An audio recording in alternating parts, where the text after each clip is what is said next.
시편을 계속해서 살펴보고 있습니다. 시편 3편 1절부터 8절, 구약성경 시편 3편 1절부터 8절입니다. 설교 제목은 구원자이신 여호와 하나님이 되겠습니다. 구약성경 805면에 있습니다. 구약성경 805쪽 시편 3편 1절부터 끝절까지를 제가 한 절, 성도님이 한 절 교독하도록 하겠습니다.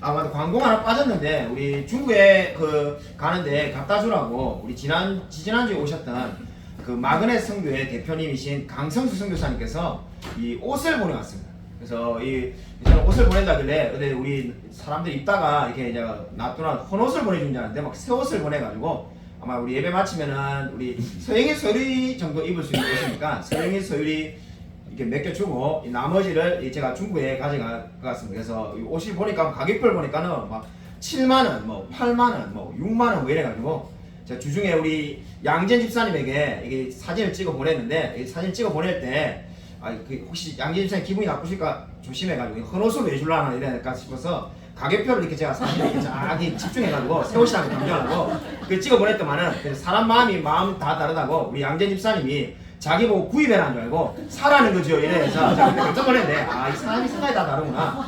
어쨌든 제가 말씀드리고자 하는 요지는 우리 강성수 교사님께서 어떻게 뭐 이렇게 후원해 주신 분이 많은 것 같습니다. 그래가지고 원래 많이 옷을 보낸다는데 쟤는 또 제대로 이미 이제 오랜만에 간다고 비타민을 많이 사놨기 때문에 조금만 보내달라 해가지고 옷을 보내주셔서 그 옷을 가지고 또 이렇게 중국에 갈 예정입니다. 그래서 여러분이 시간이 나면은 우리 강성수 선교사님 위해서도 많은 기도 부탁드립니다.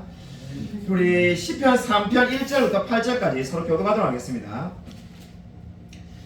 제가 한 절, 여러분이 한 절 교독하겠습니다.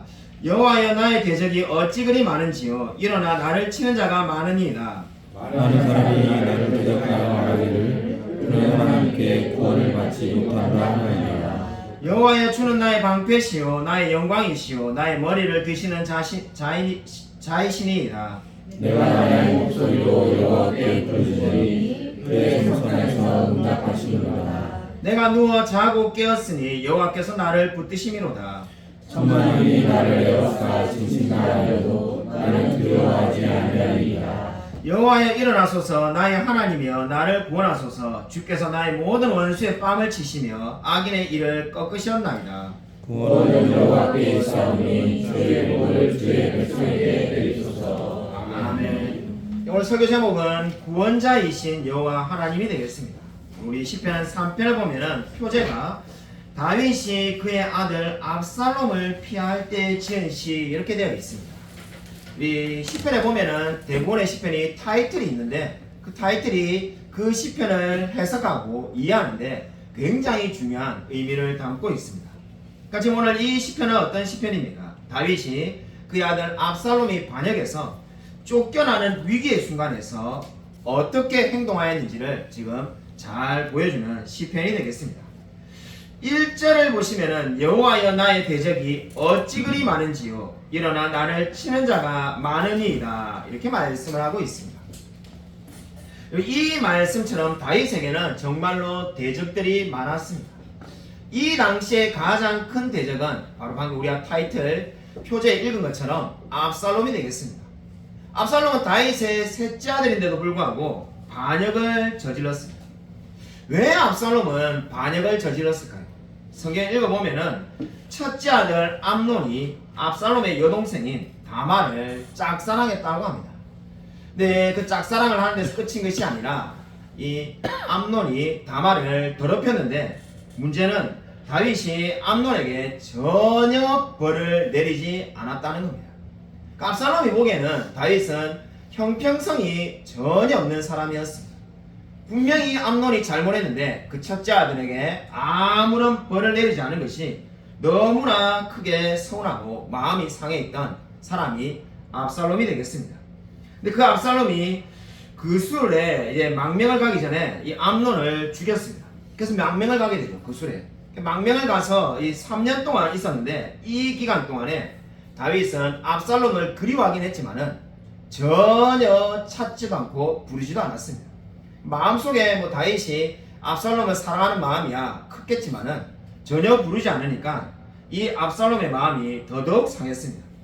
그리고는 심지어 돌아왔을 때도 역시 만나주지 않았습니다. 결국에는 압살롬이 반역을 하게 됩니다.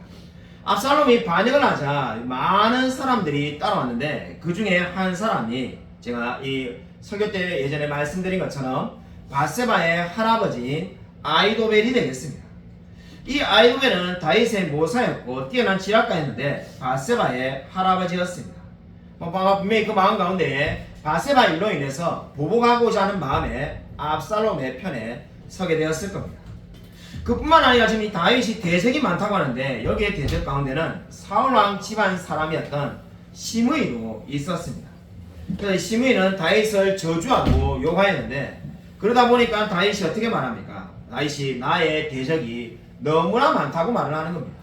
압살롬과 아이도벨, 시므이 그 외에도 많은 사람들이 이 다윗을 대적하고 죽이려고 하고 있습니다. 다윗이 겪고 있는 상황이 어떠한지 잘 알기 위해서 여러분 사무엘하 15장 14절을 한번 읽어보도록 하겠습니다. 여러분 프린트물에 제가 다 찾아놓았습니다. 사무엘하 15장 14절 우리 같이 한번 한 목소리 한번 읽겠습니다. 네, 시작. 다윗이 예루살렘에 함께 있는 그의 모든 신하들에게 이르되 일어나 도망하자. 그렇지 아니하면 우리 중 한 사람도 압살롬에게서 피하지 못하리라.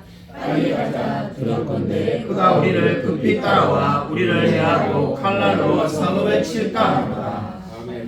이 상황이 어떠한 상황이었습니까? 빨리 서두르지 않으면 우리 중에 한 사람도 압살롬에게서 피하지 못하리라. 다윗과 함께 도망가는 지금 모든 사람들이 다 죽을 위기 가운데 처해 있는 상황이 바로 지금 오늘 시편 3편의 상황이 되겠습니다. 그러다 보니까 다윗이 지금 1절과 2절의 말을 하는 걸 보면은 많은이라는 말이 여러 번 반복되고 있습니다. 무려 3번이나 1절과 2절에서 많은 사람이 다윗을 치려한다고 말을 하고 있습니다. 그러니까 지금 이 다윗이 2절에 보면은 많은 사람이 나를 대적하여 말하기를 그는 하나님께 구원을 받지 못한다 하나이다 이렇게 말하고 있습니다. 많은 사람들이 다윗에게 뭐를 말하고 있습니까? 너는 구원받지 못할 거다. 다르게 말하면 너는 결국 죽게 될 거라고 지금 이야기를 하고 있습니다. 다윗이 얼마나 두려운지 지금 그 많은 대적이란 말이 3번이나 이 1절과 2절의 짧은 문장 속에 3번이나 말을 하고 있습니다. 이러한 절박한 상황 속에서도 다윗은 결코 하나님을 포기하지 않고 있다는 증거가 있습니다. 그것은 바로 뭡니까? 1절과 2절에 많다는 말이 3번 반복되지만은 시작과 끝이 모두 여호와 하나님으로 되어 있습니다. 지금 우리 이 한글 개역 성경에는 뚜렷이 드러나지 않지만은 영어 성경을 보면은 1절과 2절에 시작하는 단어와 끝 단어가 전부 다 여호와로 되어 있습니다. 그러니까 한마디로 말해서 지금 이 다윗은 많은 대적들이 나를 죽이려고 하지만은 나는 끝까지 하나님을 신뢰하고 있음을 1절과 2절을 통해서 말을 하고 있습니다. 우리가 미국의 최초의 인디안 선교사라고 잘 알려져 있는 데이빗 브레이너드라는 선교사님이 있습니다.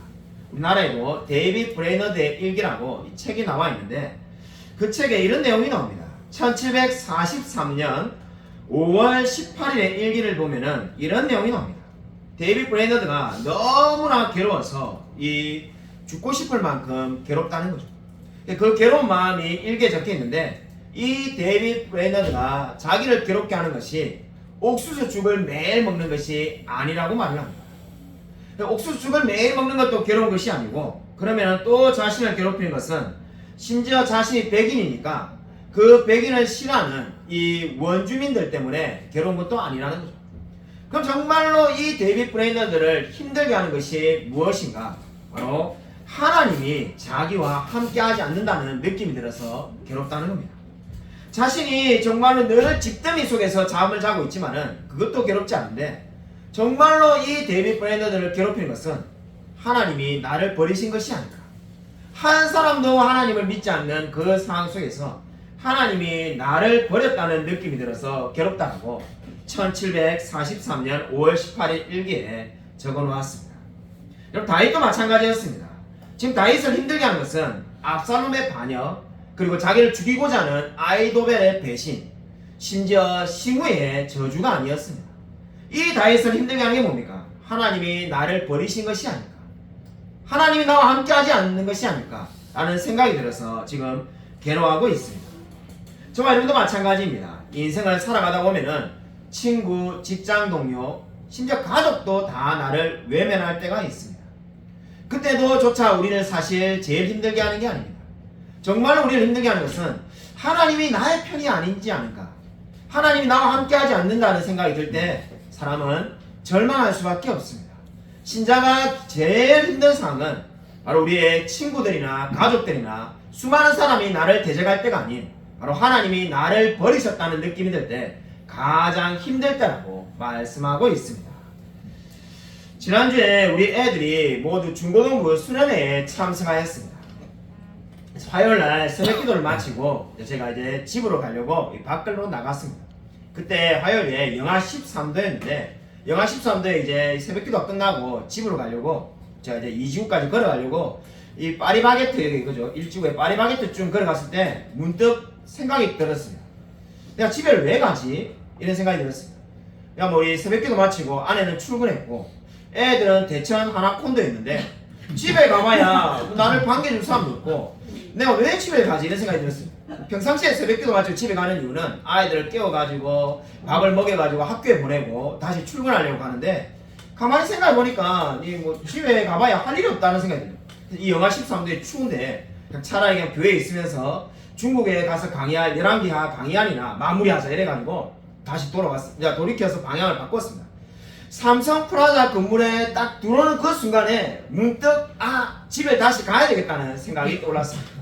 왜 그런 생각이 떠올랐을까요?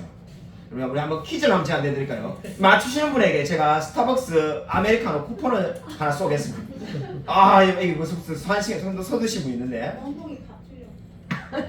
예, 우리 양전 집사님 바로 맞추시겠네. 예, 너무 잘하신 것 같은데 제가 나중에 예배 마치고 따로 만나겠습니다. 네, 제가 하나 사드리겠습니다. 일단 맞추신 분 있을 줄 몰랐는데 이 보리밥을 줘야 된다는 생각이 듭니다. 근데 정확하게 말하면 보리밥이 아니라 밥은 그냥 그 전날에 준 사료가 다 쌓여서 있는데 정확하게 말을 하면은 이 보리를 산책시켜야 된다는 생각이 들어가지고 가야 되겠다 생각합니다. 우리 보리는 이 배변을 모두 집 밖에서 합니다. 한 번도 집 안에서 이게 배설을 뭐 오줌이든 큰 거든 한 적이 없습니다. 그래서 4년에는 우리가 이미 키웠는데 모든 배설을 집 밖에서 하니까 하루에 2번 아침 저녁으로 늘 밖에 나가야지. 그래 안 하면 걔가 힘들어가지고 어쩔 줄 몰라. 그 생각이 들어가지고 우리 보리를 맞아 산책시켜야 된다는 의무감에 그 영하 13도를 뚫고 걸어가서 아침에 바로 또 이제 보리를 데리고 아침 산책을 하는데 그때가 한 7시쯤 됐는데 보니까는 산책을 하는 사람이 저밖에 없는 거예요. 아무도 산책하는 사람이 없다 보니까 저도 모르게 생각이 들더라고요. 야, 나는 이 추운데 지금 뭘 하고 있나 이런 생각이 들어가지고 막 생각을 하다 보니까는 자 6년을 지금 우리 아파트를 살았는데 6년 동안 사실 말을 하고 지낸 사람이 몇 명 안 됩니다.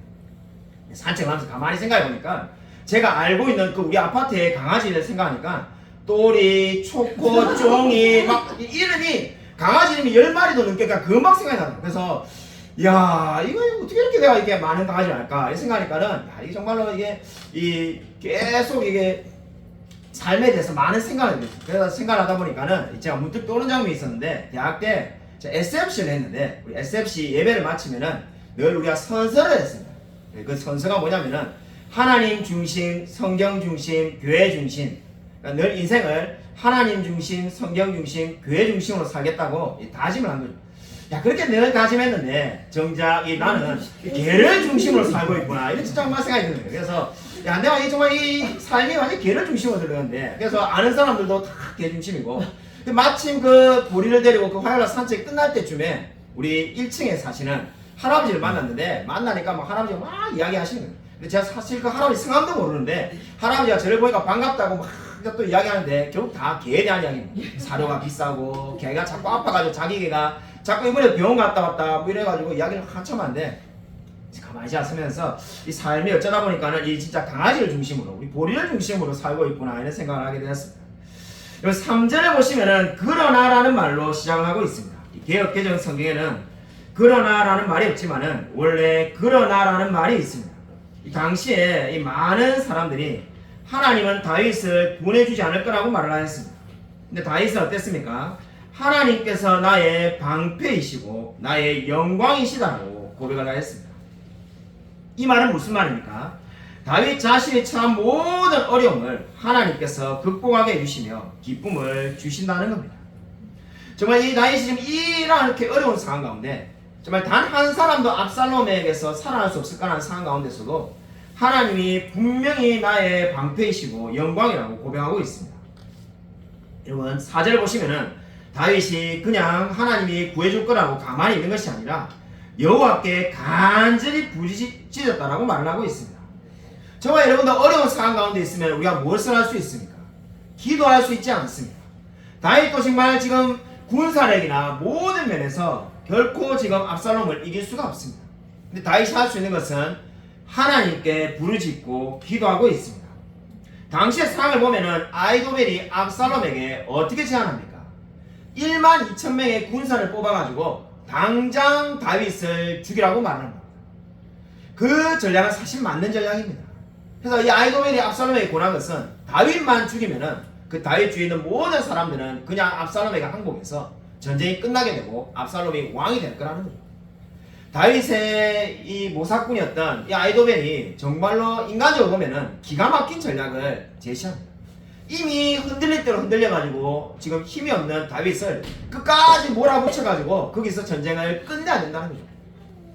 마치 우리 세계 2차 대전을 보면은 히틀러가 그저 프랑스를 끝까지 다 몰아붙여가지고 조금밖에 땅이 안 남았는데 그때 끝내지 않아서 영국군을 끝내지 않아가지고 오히려 전쟁이 지게 되는 것을 보지 않습니다. 마찬가지로 여기서 전쟁을 끝내야 된다는 거죠. 다 정말로 맞는 생각이고 정말로 올바른 전략인데 왜 아히도벨과 압살롬이 전쟁에서 지게 되었습니까?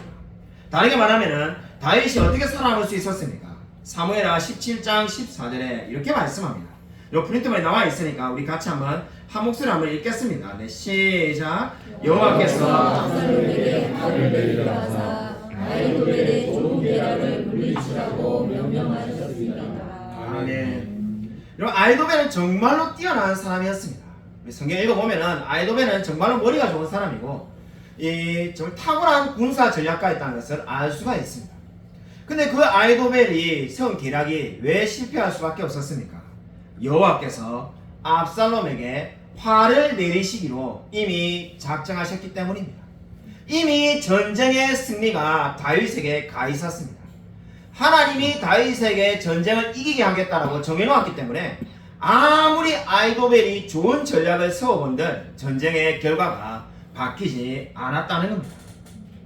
여러분 이 이야기가 저와 여러분에게 어떠한 영적인 교훈을 줍니까? 오늘 이 말씀이 저와 여러분에게 주는 중요한 영적인 교훈이 무엇입니까? 모든 전쟁의 승리가 하나님께 달려있다는 겁니다. 여러분 인생의 모든 것이 하나님께 달려있습니다. 저와 여러분이 기도해야 될 이유가 무엇입니까? 만약에 인생의 모든 것이 지금 최근에 열린 신학처럼 미국에서 유행하는 열린 신론처럼 정말 인생의 모든 것이 가능성으로 열려있고 하나님은 그 어떠한 것도 간섭하지 않기로 결정했다는 클락 피록이라는 감리교 신학자의 말처럼 그 말이 정말로 맞다면은 이제 저와 여러분 오늘부터 기도할 필요가 없습니다. 왜냐하면 우리가 열심히 노력한 만큼 인생이 정해지지 않겠습니까? 그러나 인생에 우리가 늘 기도할 수밖에 없는 이유는 바로 오늘 이 말씀처럼 하나님이 모든 결과를 미리 정해두시기 때문입니다. 아무리 아히도벨이 뛰어나본들 다윗보다 더 많은 군사를 가지고 있어본들 하나님이 승자를 정해놓았기 때문에 그 승자가 바뀌지 않았다라고 오늘 성경은 말씀하고 있습니다. 저와 여러분도 마찬가지입니다. 사업에 어려움이 있을 때 자녀 문제로 골머리를 썩을 때 또는 건강에 문제가 있을 때 우리가 무엇을 해야 되겠습니까? 바로 오늘 사전에 나오는 다윗처럼 하나님께 간절히 부르짖으시기 바랍니다. 저와 여러분이 기도해야 될 이유가 어디에 있습니까? 인생의 모든 것을 다 하나님께서 움직이고 결정하시기 때문입니다. 사람은 우리가 스스로 모든 것을 결정하며 살아가는 존재가 아닙니다. 하나님이 모든 결정권을 가지고 계신 줄로 믿고 그 하나님의 약속을 붙들며 기도하는 저와 여러분이 되시기를 주님의 이름으로 축원드립니다. 여러분 2차 세계대전에 보면은 윈스턴 처칠이 정말 영국이 망해갈 수밖에 없는 위기 가운데 있었습니다. 영국의 수상 윈스턴 처칠도 엄청난 두려움 가운데 있었는데 그 당시에 윈스턴 처칠이 60세였습니다. 절망과 두려움에 휩싸이는 국민들을 한마음으로 결집시켰는데 어떻게 그렇게 결집시킬 수 있었냐라고 수많은 사람들이 나중에 전쟁이 끝나고 난 다음에 물어보았다고 합니다. 그때 윈스턴 처칠은 이렇게 대답했다고 합니다. 우울증이 그 원인이었습니다. 우울증 때문에 자신은 자기의 삶을 자기 스스로 결정할 수 없다고 생각하고 하나님께 드리자 그 하나님께서 모든 것들을 다 해결해 주셨다는 겁니다. 여러분, 이 이야기가 무엇을 보여줍니까? 정말로 저와 여러분도 마찬가지입니다. 우리의 모든 문제는 주님이 결정하시는 줄로 믿으시기 바랍니다. 여러분, 시편 3편에서 무엇을 여러분은 찾아내셨습니까? 시편 3편이 저와 여러분에게 말씀하시는 바가 무엇입니까? 시편 3편은 저와 여러분에게 중요한 영적인 교훈을 주는 것이 아무리 어렵고 절망적인 순간에도 하나님은 우리를 붙드신다는 겁니다. 이렇게 말할 때마다 제가 늘 빠지지 않고 듣는 말이 있는데, 너무나 절망스러워서 정말 하나님을 붙들 힘조차 없을 때가 있습니다. 정말 그럴 때에도 어떻게 해야 되겠습니까? 정말 저와 여러분이 너무나 마음에 절망이 있어가지고 나는 도무지 하나님을 붙들 힘조차 없다 할 때에도 정말 우리가 무엇을 할 수 있겠습니까? 리차드 백스터라는 청교도는 그러한 분들을 위해서 이렇게 말을 했습니다. 당신의, 제가 저 혼자 읽는 것보다 같이 한번 읽는 게 나을 것 같습니다. 같이 한번 읽겠습니다. 프린트에 나와 있습니다. 함께 읽겠습니다. 네, 시작. 당신의 시간 대부분을 하나님께 감사하고 그분을 찬양하는 데 쓰겠다고 결심하십시오. 당연히 그렇게 해야 하지만 기쁨으로 그렇게 할 수 없다면 할 수 있는 만큼만 하십시오. 여러분에게는 하나님의 힘은 없지만 혀의 힘은 있지 않습니까? 여러분, 리차드 백스는 어떻게 말하였습니까? 저와 여러분이 정말로 하나님을 붙들 수 없을 만큼 절망을 가진다 할지라도 혀의 힘은 남아있지 않냐라고 말하였습니다. 마음에 평안이 없고 정말로 이제 우리가 아무런 능력이 없다 할지라도 우리 혀는 아직 살아있으니까 그 혀를 통해서 하나님께 부르짖고 기도하고 하나님을 찬양하라는 겁니다. 바로 그렇게 한 사람이 누구입니까? 오늘 시편의 다윗이 되겠습니다. 다윗은 정말로 군사도 없고 자기를 지지하는 사람도 없고 이제 주위에 완전히 대적들밖에 없었습니다. 할 수 있는 게 아무것도 없는 상황에서도 다윗은 나는 아무것도 할 수 없다라고 그냥 낙심해 있었던 것이 아니라 주님께 부르짖고 또 부르짖었다라고 고백하고 있습니다. 저와 여러분도 마찬가지지 않습니까? 아무리 인생의 절망적인 순간이 찾아온다 할지라도 우리가 기도하지 못할 이유가 어디에 있겠습니까? 저와 여러분이 올 한해 만약에 절망적이고 낙심적인 상황이 찾아온다 할지라도 주님께 기도함으로써 응답받는 저와 여러분이 되시기를 주님의 이름으로 간절히 축원드립니다. 대천에서 하였던 우리 중고동부 수련회에 이 감사하게 우리 박총 집사님 운전해 주셔가지고 둘째 날에 화요일날 저녁에 제가 잠깐 다녀왔었습니다. 가니까는 우리 동기 목사님들이 기다리고 있어가지고 로비에서 이제 우리 동기 목사님 두 분하고 저하고 이렇게 같이 만나서 이야기하게 되었습니다. 그래서 정말 오랜만에 만나가지고 이제 이야기를 하다 보니까는 우리 뭐 이게 그 보통 보면 다 이게 일종의 직업병인데 그죠?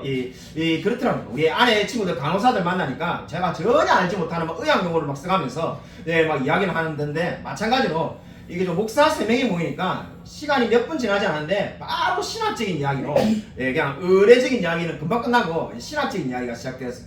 그 만났던 두 분 중에 한 분이 우리 엄계를 하시는데 이 엄계라고 여러분이 아시는지 모르겠습니다. 엄계가 뭐냐면은 엄밀한 개혁주의의 준말이 되겠습니다. 우리 교회가 개혁주의를 추구하는 교회인데 그 중에서도 엄밀한 개혁주의. 이 엄밀한 개혁주의가 뭔가? 우리 합신의 표 중에 바른신학, 바른교회, 바른신앙 이렇게 말하는 이 세 가지 표가 있는데 바른신학, 바른교회, 바른신앙 이렇게 세 가지가 있는데 이 바를정자 세 개를 해가지고 이 삼정회라고 모임이 있습니다. 바를정자가 세 개 있는 삼정회라고 전국에 한 25명 정도 이렇게 목사님이 있는데 그 중에서도 그러니까 그 또 삼정회 중에서도 엄밀한 개혁주의를 추구하는 분이 더 소수로 있습니다. 그 분 중에 한 분을 이제 만난 거죠. 그래서 제가 그래서 정말 목회를 어떻게 하는가 궁금했는데 여쭤보게 된 거죠. 그 엄밀한 개혁주의는 아마 여러분 모르시는 분을 위해서 이야기를 하면은 한번 들어본 적이 있을지 모르겠는데 칼빈이 지은 시편 찬양이라고 있습니다. 이제 우리 중국의 이하평 목사님도 시편 찬양 부르는데 찬송가를 부르지 않습니다. 복음성가는 당연히 안 부릅니다. 시편 찬양만 부르고 교회 성가대도 없고 부활절, 성탄절 이란 절기 예배는 아무것도 드리지 않습니다. 그냥 이렇게 늘 그냥 예배만 드립니다. 그래서 16세기, 17세기의 신앙을 따라가는 분들을 이렇게 엄밀한 개혁주를 하는데 바로 그분 중에 한 분을 이제 만나서 이야기가 시작되었습니다. 그분이 부산에 있는 한 교회에 우리가 흔히 말하는 우리 흔히 볼 수 있는 교회에 부임해가지고 10년 동안 교회를 이제 어떻게 엄밀한 개혁주를 하는 교회로 바꿨는지를 이제 이야기를 이제 들으려고 이제 이야기를 시작하니까 박청 집사님 옆에 앉아 계셨는데 상당히 신경이 쓰이더라고요. 그래서 제가 이 말을 이제 돌려가지고 박청 집사님 저는 이제 여러 번 가봤습니다. 대천 하나폰들을 처음 오셨으니까 한번 둘러보십시오. 이렇게 이제 제가 이렇게 이렇게 돌려서 이야기했습니다. 저는 그렇게 말하면은 이렇게 눈치채시고 영상 기가다 오겠습니다 이럴 줄 알았는데 이 눈치가 없으신 건지 괜찮습니다 목사님이라고 계속 앉아 계시더라고요. 그래서 뭐 어쩔 수가 없어서 이제 그냥 제가 이제 계속 이제 우리가 이야기를 하는데 이 목사님이 이제 이게 막 이게 교인이 솔직히 10년 동안 계속 줄어들고 있다고 합니다. 계속 교인이 줄어들고 있는데 저처럼 들어주려는 사람이 나타나니까 막 신이 나가지고 혼자 이제 막 열변을 토하면서 이야기하시는 거예요. 이야기를 하다 보니까는 이야기가 급기야 16세기의 신학자 이 잔키우스라는 우리 신학하신 우리 정정 목사님 알 것 같은데 우리 성도님들은 아마 전혀 모르는 그런 분 이름까지도 나오는 게 그래서 제가 너무 이제 불편해가지고 우리 박청 목사님은 이걸 도대체 어떻게 듣고 있냐 그래서 잔키우스까지 나왔는데 제가 이제 좀 더 직설적으로 이야기를 해야 되겠다 싶어가지고 집사님 그냥 꼭 굳이 여기 안 앉아 계셔도 됩니다 이렇게 말을 하니까는 우리 박청 집사님이 대답도 하기 전에 이 엄계를 지금 이야기하고 있는 그죠 엄계 출신의 이 지금 막 열변을 통해서 이야기하는 목사님이 화를 갑자기 팍 역정을 내시면서 장로님이 아니 집사님이 하셨지 집사님 잘 듣고 계신데 왜 자꾸 보내려고 하냐면서 잘 듣고 계시지 않냐면서 이러는 거예요. 그래서 정말 말을 할 수가 없겠더라고요. 그래서 우리 박정 집사님이 계속 이렇게 같이 이렇게 들었는데 들으면서 제가 계속 신경이 쓰여가지고 이걸 어떻게 몇십 분을 듣고 있냐 자 이렇게 힐끔힐끔 이렇게 옆으로 오른쪽에 앉아 계셨는데 자 이렇게 보니까는 너무 잘 듣고 계신 거예요. 그냥 제가 깜짝 놀라가지고 아니 이분이 신학에 소명이 있으신가 어떻게 이렇게 잘 듣고 있는가 이 재미없는 이야기를 그래서 솔직히 저는 열심히 듣고 있었습니다. 제가 질문했으니까 또 한 분의 우리 동기는 별로 듣고 싶지 않아가지고 중간에 나갔다가 들어오고 이런 것 같은데 듣고 싶지 않아 하는 것 같은데 그런데도 우리 박정 목사님 한 번도 떠나지 않고 꾸준히 들어가지고 제가 참 이렇게 한편은 감사하고 한편은 정말 너무나 놀래가지고 정말 신학에 소명이 있으신가 이런 생각을 다 해봤습니다. 정말로 그래서 갔다 와서 너무나 감사했는데 하나님께서 참으로 정말 우리 교회에 정말 우리 귀한 집사님을 보내셨다는 생각을 하게 되었습니다. 여러분 5절과 6절을 보시면은 여러분 우리 5절과 6절 말씀 우리 한번 다 같이 다시 한번 읽겠습니다. 네, 시작. 내가 먼저 엎드렸으니 여호와께서 나를 붙드시리로다. 천만인이 나를 에워싸 진진하여도 나는 두려워하지 아니하리라. 우리가 너무나 잘 아는 말씀이 나옵니다. 천만인이 나를 에워싸 진친다 할지라도 나는 두려워하지 아니하리로다. 우리 복음성가에도 찬양도 있습니다. 다윗이 지금 얼마나 두려운 상황입니까? 우리가 이미 계속 살펴봤지만 죽을 위기 가운데 있는데 10,000명이 나를 둘러싼다 할지라도 나는 두렵지 않다는 거죠. 지금 12,000명을 보냈는데 그 12,000명도 정말 두려워해야 될 판국인데 그게 아니라 12,000명보다 정말 1000배나 많은 10,000만인이 나를 둘러싸도 나는 두렵지 않다는 겁니다. 어떻게 보면은 허세처럼 보여지는데 이 말이 허세가 아닌 이유가 어디에 있겠습니까? 그 이유는 바로 7절에 약속을 붙들고 있기 때문입니다. 그러니까 지금 다윗은 아무렇게나 정말 죽을 위기 가운데 있는데 나 괜찮아 나 잘 될 거야 지금 이렇게 말하는 게 아닙니다. 여호와여 일어나소서. 7절을 보시면은 나의 하나님이여 나를 구원하소서라고 말을 합니다. 주께서 나의 모든 원수의 뺨을 치시며 악인의 일을 꺾으셨나이다. 하나님을 향해서 일어나라고 말을 합니다. 아니 하나님께서 우리를 보고 일어나라고 하면은 그저 당연한 거지만 어떻게 피조물이 창조주에게 일어나라고 명령을 할 수 있을까? 이런 생각을 우리가 할 수가 있는데 다윗은 지금 자신이 10,000만인을 둘러싼다 할지라도 자신있게 담대하게 나아갈 수 있는 이유는 바로 여호와께서 일어나실 거라는 확신을 가지고 있기 때문입니다. 그리고 이 확신이 어디서부터 나온 것일까요? 그냥 이게 어떤 날 갑자기 이게 꿈에 나타나시든지 아니면 특별한 계시를 받았을까요? 그런 것이 아닙니다. 다윗은 여호와께서 일어나소서라고 말하는 것은 민수기 10장 35절 36절에 근거를 두고 있습니다. 그러니까 다윗이 하나님의 말씀을 읽고 그저 평상시에 그 말씀을 기억하면서 그 말씀대로 여호와께서 일어나실 거라는 겁니다. 민수기 35장 36절에 이렇게 말씀하고 있습니다. 교회가 떠날 때에는 모세가 말하되 여호와여 일어나사 주의 대적들을 흩으시고 주를 미워하는 자가 주 앞에서 도망하게 하소서 하였고 교회가 쉴 때에는 말하되 여호와여 이스라엘 종족들에게로 돌아오소서 하였더라.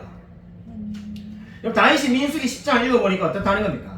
정말로 수많은 대적들이 하나님을 업신여기고 하나님을 공격할 때 여호와께서 일어나셔서 그 대적들을 다 물리치시더라는 겁니다. 다윗이 지금 확신을 어디서부터 가지고 있는 겁니까? 하나님의 말씀을 통해서 확신을 가지고 있습니다. 저와 여러분이 왜 이렇게 우리가 매주마다 모여서 예배를 드리고 있습니까? 이미 한 번 구원을 받았는데 이제 그럼 죽을 때까지 하나님을 그저 믿고 나아갈 건데 그저 그냥 살면 되는 거지. 왜 매주마다 예배를 드리고 심지어 금요 기도도 드리고 새벽 기도도 드리고 틈나면은 계속 우리가 예배를 드리고 기도하는 이유가 어디 있습니까? 하나님의 약속의 말씀을 다시금 기억하기 위해서입니다. 제가 정말 수도 없이 많이 그죠? 아마 여러분의 귀에 못이 박힐 만큼 아마 10번도 넘게 이 자리에서 설교하면서 말했던 철로역정의 부분이 있습니다.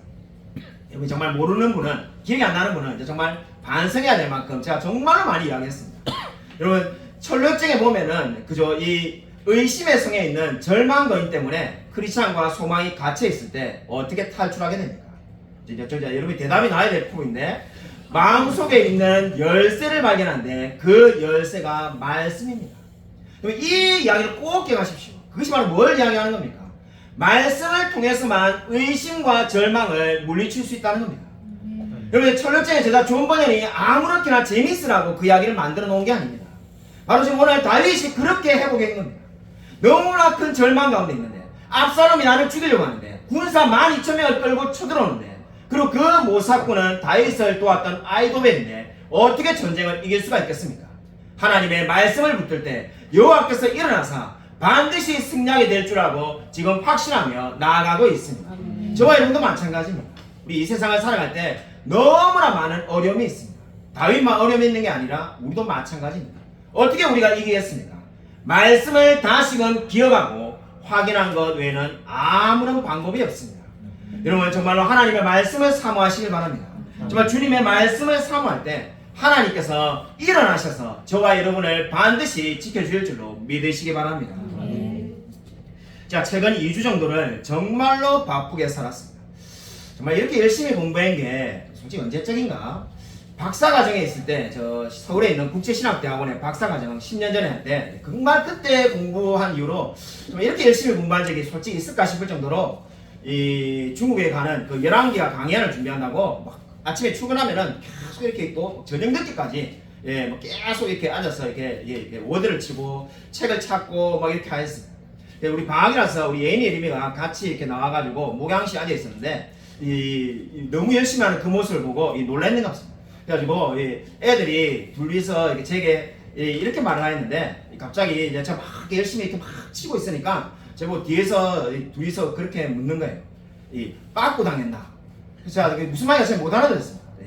빠꾸 당했나? 그게 무슨 말이냐? 이렇게 두 번을 말하길래 빠꾸 당했나가 무슨 말이냐니까는 이 강연을 만들어가지고 우리 이하평 목사님한테 보냈는데 빠꾸 당했냐는 겁니다. 그러니까는 자기들 생각할 때 이게 지난주에도 막 미치듯이 이렇게 쳤는데 아니 수련을 갔다 왔는데 이 모습이 바뀌지 않고 이렇게 하고 있으니까 빠꾸 당했냐면서 이렇게 말하는 거예요. 그래서 아니 강의안을 이하평 목사님 뭐 검열하고 이런 게 아니라 지금 이게 뭐 지금 그냥 내가 하고 싶은 강의를 하는데 5년 전에 마지막으로 강의했던 게 11개 상이었으니까 11개를 해주겠다는 거고 그냥 이하평 목사님은 준비할 시간이 없으면 바쁘면은 그냥 우리 교회에서 했던 설교 중에 이렇게 모아가지고 해도 된다 했는데 생각을 해보니까 30시간 강의하는데 뭐 설교했던 걸 잠을 한 편 했다가 뭐 사도행전 한 편 했다가 이러면은 연관성이 없으니까 그래도 11개를 쭉 강의하는 게 안 낫겠네 해가지고 내가 이제 그렇게 하는 거다 이러니까 이제 애들이 이해한 거예요. 근데 애들이 처음에 이제 빠꾸 당했냐 이런 게 우리 아빠가 이렇게 막 치는 거 보니까 도무지 자기들은 이제 이해가 안 가가지고 왜 저렇게 하고 있나 이런 생각이 들어서 이제 그렇게 했다는 거예요.